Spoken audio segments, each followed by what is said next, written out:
الحمد للہ وحدہ والصلاة والسلام علی من لا نبی بعدہ وعن حذیفہ رضی اللہ تعالی عنہ قال صلیت مع النبی صلی اللہ علیہ وآلہ وسلم فما مرت به آیت رحمت الا وقف عندها يسأل ولا آیت عذاب الا تعوذ منها۔ سیدنا حذیفہ رضی اللہ تعالی عنہ سے روایت ہے، بیان فرماتے ہیں صلیتو میں نے نماز پڑھی، صلیتو میں نے نماز پڑھی، اور یہ نماز تہجد کا ذکر ہے، یہ نماز تہجد کا ذکر ہے جو نبی علیہ الصلوۃ والسلام کے ساتھ سیدنا حذیفہ رضی اللہ تعالیٰ نے پڑھی۔ صلیت مع النبی صلی اللہ علیہ وآلہ وسلم، میں نے نبی مکرم علیہ الصلوۃ والسلام کے ساتھ نماز پڑھی، فما مرت بھی پس نہیں گزرتی بھی آپ کے ساتھ آیت رحمت والی آیت، یعنی جب آپ قرات کر رہے تھے اس قرات کے دوران آپ کے پاس سے کوئی بھی رحمت والی آیت نہیں گزرتی تھی، الا مگر وقفا ٹھہر جاتے، رک جاتے، عندہا اس آیت کے پاس، یسألو اور کیا کرتے، اللہ تعالیٰ سے اس رحمت کا سوال کرتے، ولا آیت عذاب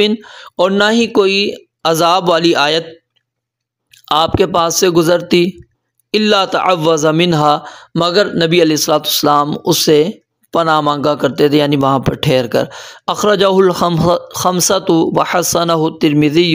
اس حدیث کو ائمہ خمسہ نے روایت کیا ہے اور امام ترمذی رحمۃ اللہ علیہ نے اس حدیث کو حسن کہا ہے۔ یہ حدیث صحیح مسلم کے اندر بھی آتی ہے، لیکن امام ابن حجر رحمۃ اللہ علیہ نے اس کی نسبت وہاں پر نہیں کی۔ مناسب یہ تھا کہ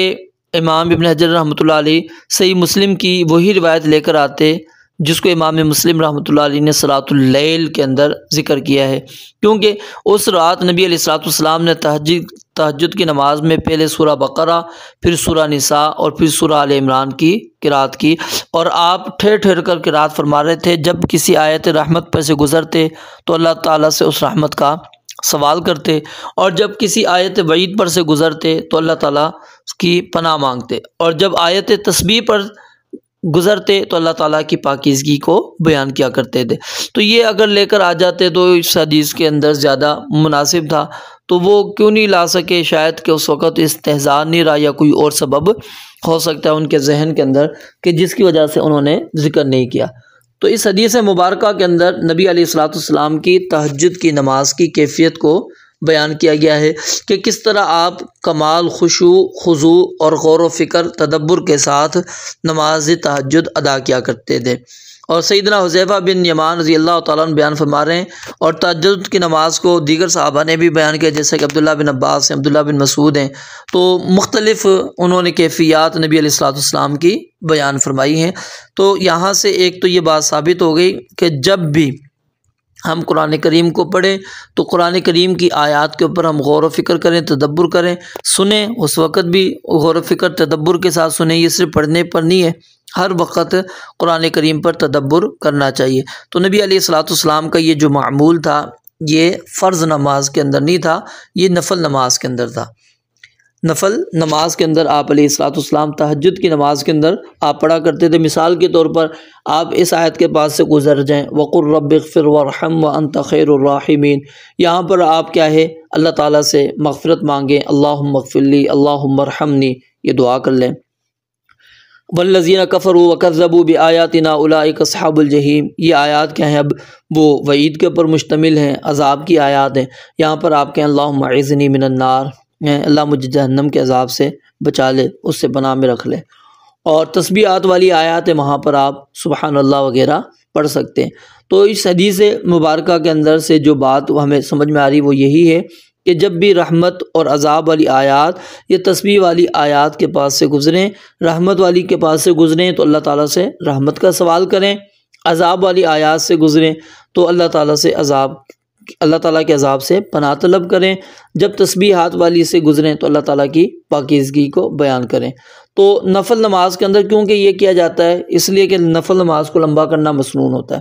اور فرائض کے اندر جو ہے پیچھے نمازیوں کا خیال رکھا جاتا ہے، تو اس لیے اس کا تعلق امام البانی رحمۃ اللہ علیہ نے فرمایا کہ نبی علیہ الصلوۃ والسلام سے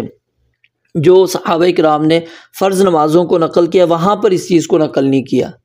آپ سے یہ نقل کرنے والے صحابہ کرام نماز کس کے اندر ہیں؟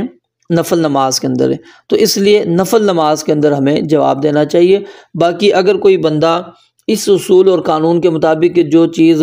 نفل میں ثابت ہے وہ فرض کے اندر بھی ثابت ہے، اگر اس کو مد نظر رکھتے ہوئے فرض نماز کے اندر بھی اگر وہ آیات کے پاس سے گزرتا ہے اور وہ دعا کر لیتا ہے، یا پھر وہاں پر جہاں پر دعائیں موجود ہیں وہاں پر وہ آمین کہہ دیتا ہے، تو اس میں انشاءاللہ کوئی حرج نہیں ہے۔ لیکن اس کا زیادہ اہتمام ہمیں نوافل کے اندر کرنا چاہیے، لیکن جب فرائض کے اندر ہوگا تو مقتدی وغیرہ پیچھے سے نہیں کہیں گے، یہ ذہن میں رکھیں، مقتدی نہ آمین کہیں گے۔ جیسے اب ہم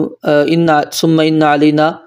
حسابہم، کہ ہم پر ہی ان کا حساب ہے، یہ آیت جب ہم پڑھتے ہیں تو بعض یہ پڑھتے ہیں اللہم حاسبنا حسابا یسیرا، پیچھے مقتدی بھی پڑھ رہے ہوتے ہیں، تو مقتدیوں کے پڑھنے کا ثبوت نہیں، انہوں نے نہیں پڑھنی،